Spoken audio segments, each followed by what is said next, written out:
अस्सलामुअलैकुम। तो आज का हमारा टॉपिक है advantages and disadvantages of mode. तो पहले हम करेंगे बात इसके एडवांटेजेस की। तो simply defined and easy to calculate, in many cases it is extremely easy to locate mode.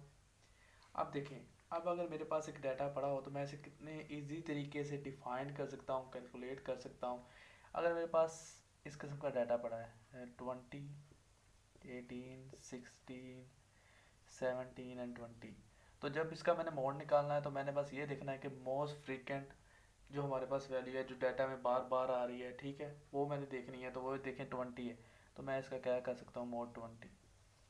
कितना इजी था। तो इसका मतलब इजी, ये मैंने बहुत सिंपली मैंने इसे डिफाइन भी कर दिया कि मोड ये है, और इसके बाद में मैंने ये भी बता दिया कि इजी टू कैलकुलेट भी है। और आप ये देख लें, extremely easy to locate mode, कि इस किस्म का केस हो या कोई छोटी वैल्यूज़ हो तो इसमें कई दफ़ा ऐसे होता है हमारे पास कि बहुत इजी होता है मोड निकालना। अब देखते हैं इसका नॉट अफेक्टेड बाय अब नॉर्मली लार्ज और स्मॉल ऑब्जर्वेशन। अब अगर इसी डाटा के अंदर मैं एक लार्ज ऑब्जर्वेशन लगा दूं, अगर मैं लगा दूं 300, या अगर 300 भी नहीं लार्ज, अगर मैं लगा देता हूँ 500, तो देखें अब ये अब नॉर्मल एक ऑब्जर्वेशन उसके अंदर आ गई है, आम रूटीन से हटकर एक एक्सट्रीम ऑब्जर्वेशन, ठीक है, एक आउटलायर, या अब नॉर्मल लार्ज और अब नॉर्मल स्मॉल ऑब्जर्वेशन है ये। तो इसके होने के बावजूद भी मोड के ऊपर कोई इफेक्ट इसका नहीं पड़ा। अगर एक और चीज़, ये इफेक्ट ई के साथ नहीं लिखा हुआ, ये ए के साथ लिखा हुआ है, ये आपने याद रखना है। ई के साथ का जो ई के साथ लिखा जाता है उसका मतलब और होता है। इसका मतलब ये है कि ये डाटा का आंसर ख़राब नहीं करेगा, नॉट अफेक्टेड, ठीक है। अगर हमारे पास कोई एक्सट्रीम ऑब्जर्वेशन आ गई तो मोड उसकी वजह से उसका आंसर में कोई यानी कि परेशानी हमें नहीं होगी, कोई मुश्किल नहीं होगी, कोई आंसर गड़बड़ नहीं होगा।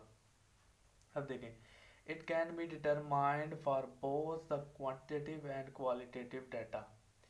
ये चीज़ बहुत अहम है कि मोड का अक्सर कंसेप्ट ये समझा जाता है कि ये सिर्फ और सिर्फ एक क्वालिटेटिव डाटा के लिए हम निकाल सकते हैं, क्वांटिटेटिव के लिए नहीं। तो जब आप देखें यहाँ पर, अब मैं रेज कर देता हूँ ये थोड़ा सा। तो जब हमारे पास ये देखें क्लासेस के अंदर डाटा पड़ा होता है, क्लास बाउंड्रीज, तो आगे हमारे पास होती है फ्रिक्वेंसी और कम्युलेटिव फ्रिक्वेंसी। तो अगर मेरे पास यहाँ पर क्लास बाउंड्रीज होती कोई, अगर मैं ज़ीरो से चलें स्टार्ट कर लेता हूँ, तो फॉर ज़ीरो से रहने दें। अगर मैं 29.5 कर दूँ और इधर 34.5 कर दूँ, फिर इधर मैं कर देता हूँ 29.5, 44.5, ठीक है, इस तरह। यानी कि अगर मैं ऑब्जर्वेशन लिखता तो यहाँ पर अगर मेरा इस तरह होता, ये देखें, तो इस किस्म के वैल्यूज़ का भी आपने देखा होगा, हमने मोड निकाला है पीछे। अगर आप मेरी पिछली वीडियो देखें तो इसमें हमने क्या कहा था, इसे हम इस वाले डेटा क्या कहते हैं, ग्रुप फ्रीक्वेंसी डिस्ट्रीब्यूशन।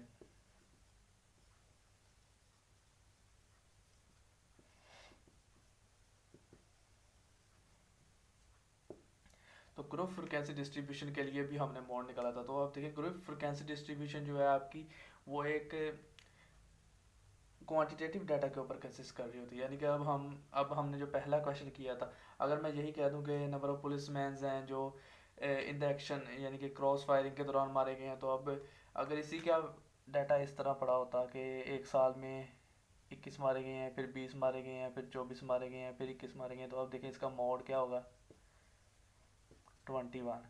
तो अब यानी कि अब ये देखें, दोनों केसेस में अब हमारे पास अगर यहाँ पर था तो हमने यहाँ पर कौन सा फार्मूला लगाना था, L plus F M minus F one over F M. इसे रेज कर देता हूँ, F M minus F one, और फिर मैंने कहना था प्लस, और फिर F M minus F two और मल्टीप्लाई बाई एच। तो इसके ज़रिए मैंने इसका आंसर भी तो मैं निकाल ही सकता था ना।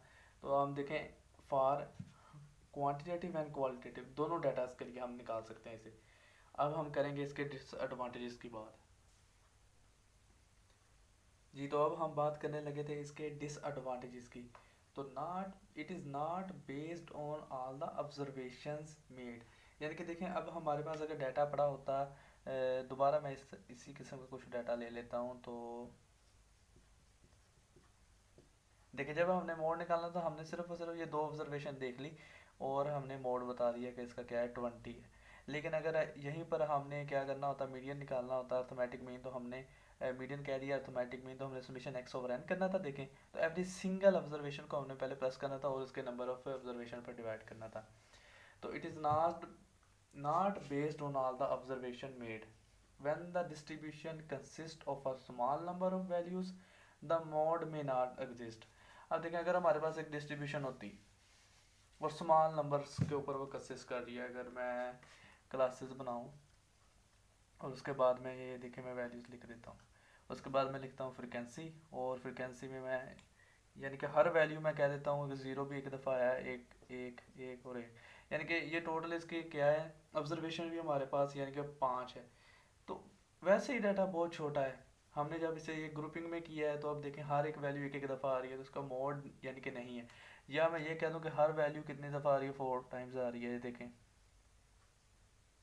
अब each and every single value 4 times आ रही है, तब भी इसका मोड नहीं है, क्योंकि मोड तो तब होगा ना अगर इन 4 के अलावा कोई ऐसी वैल्यू होती है। अगर मैं कहूँ कि ये 5 है तो फिर तो इसका मोड बनता है। अब ये भी 5 नहीं, कोई भी वैल्यू बड़ी नहीं है, सारी की सारी वैल्यूज ही इक्वल हैं, तो इसका मोड फिर भी एग्जिस्ट नहीं कर रहा। तो वो ये कह रहा है कि when the distribution consist of a small number of values the mode may not exist. तो इसका मतलब ये नहीं कि हर बार ही एग्जिस्ट नहीं करेगा, तो कभी कभार यानी कि मे नॉट ऐसे होगा कि एग्जिस्ट नहीं करेगा अगर हमारे पास स्मॉल नंबर ऑफ ऑब्जर्वेशन पड़ी होंगी। फिर not capable of lending itself to further statistical treatment।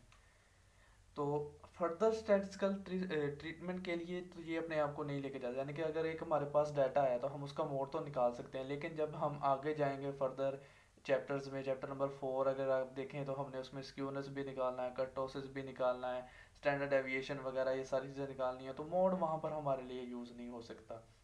तो इसलिए हम क्या कहेंगे कि मोड फर्दर स्टैटिस्टिकल ट्रीटमेंट के लिए अपने आप को नहीं आगे लेकर जाता, अब यानी इतना केपेबल नहीं होता। Often indeterminate and undefined। तो देखें इनडिफाइन, आप देखें ज़रा, अगर मेरे पास डाटा ये बड़ा हुआ है, छोटा सा डाटा लेता हूँ, तो अब देखें इसका मोड एग्जिस्ट कर रहा है, नहीं कर रहा। तो काफ़ी ऐसी सिचुएशन हो सकती हैं जिसमें हमारे पास ये यानी कि मोड बिल्कुल हमें यकीन नहीं पता इसका आंसर क्या है, ठीक है, तो ये इस तरह की सिचुएशन जिसमें एग्जिस्ट नहीं कर रहा। तो मोर ऐसी कई यानी कि सिचुएशन होती हैं जिसमें अनडिटर्मिनेट होता है और अनडिफाइन होता है, ठीक है, इनडिफाइंड। अब देखिए नॉट रिगुलरली डिफाइंड, यानी कि इसका जो मैथमेटिकल फार्मूला उसे बहुत केयरफुली अब कहीं ना कि बनाया गया है, ऐसे किया गया है, थॉरोली उसे देखा गया, तो ऐसे नहीं है बस आप देखें सिंपल वैल्यू को, आप एक दो वैल्यू को चेक करते हैं और आप आंसर बता देते हैं। तो ये इतना रिगुलरली डिफाइंड नहीं है, इसका मतलब ये था। तो आज का हमारा ये एडवांटेजेस और डिसएडवांटेजेस ऑफ मोड का टॉपिक तो यहाँ पर हो गया ख़त्म। तो आज के लिए इतना ही, अल्लाह हाफिज़।